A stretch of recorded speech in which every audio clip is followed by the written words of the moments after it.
It wasn't easy at first, obviously, because I like to think of myself as a very logical, reasonable, um, got it all together kind of person. No, I know how to deal with my emotions. When in actual fact, I never dealt with my emotions. I just was able to push them aside or Mm, had my coping mechanisms. I never actually, felt emotions and went through emotions. I just went, oh, that don't feel good. I'm gonna put that to the side. That's what I would do.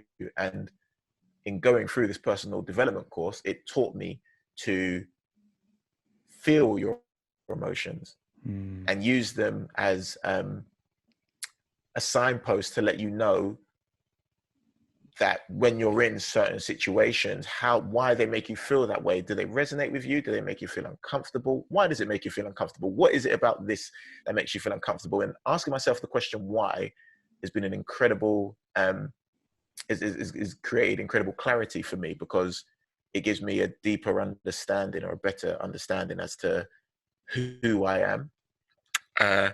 So in doing that, that really was profound for me. But like I said, it was extremely hard. One of the hardest things I've ever had to do.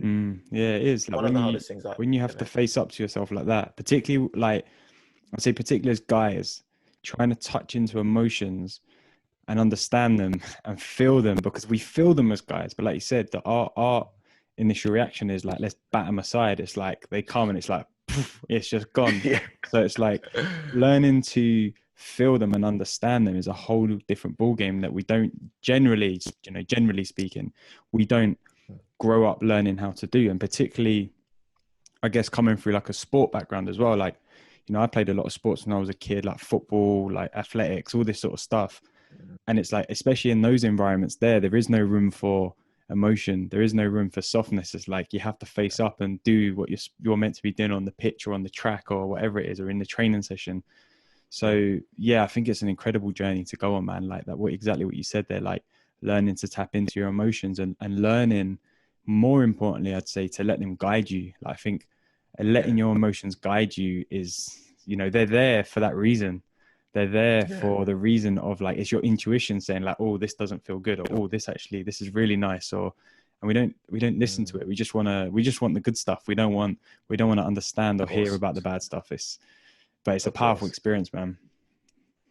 Yeah, it really is. It's so empowering. And I think a lot of people's lives would live their lives a lot differently if they were able to tap into their emotions, because, a lot of the world we live in now is, it's very difficult to live in this day and age with social media and with, the ability to watch everyone's highlight reels and, Yeah, exactly. how perfect everyone is. And it's extremely difficult to be able to express vulnerability and say, I'm struggling, or can you help me? Because you feel as though you're a failure if you're doing so. But we are emotional beings by nature. That is, Mm, everything has emotion attached to it, whether you're eating and it makes you feel good, or whether, like, someone hits you and it is painful and it's upsetting. Like, every action has an emotion attached to it. So it would make sense to just, feel that emotion and express it so you can get through it and continue to be happy or content.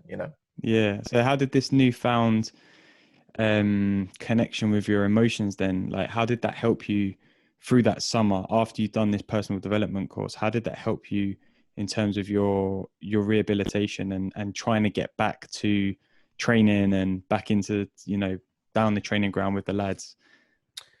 It just taught me to be kinder to myself, man. Just like, because, and I guess this is kind of like the thing with athletes, right? We're performance based, so it's, when the outcome isn't as we would like it, it's like we really get like het up about it and it's the end of the world, when in actual fact it's like you're not going to get everything you want. And the most important thing is that you apply good habits daily, because if you do so, more often than not, you'll get the outcome you want. And even if you don't, you've still learned valuable lessons along the way that should create more success for you in whatever it is you do. And being kinder to yourself is one of, like, the biggest acts of love you can do for yourself. So that is the biggest thing that has helped carry me to where I am now. Yeah, yeah, and I think it helps. I think even like when you're just filled with that understanding and that love for yourself, it does something to you in a lot of ways. Like obviously it helps emotionally, it helps spiritually, but also like physically. Like if you can almost see someone who doesn't value themselves just by the way they walk down the street, because it's like, you know, slightly crouched looking at the floor. But when someone's kind of a bit more, and it's not so much confidence, I wouldn't say, but I think it's that value for yourself, that self-love. It's like if you walk with a bit more, like you have a bit more bounce, you have a bit more, you know, your chest is up, your chin's up, you're looking around, you're observing the world around you. And I think like we do forget that. We forget that like the root of anything starts inside ourselves. It's like, you know, you can't expect to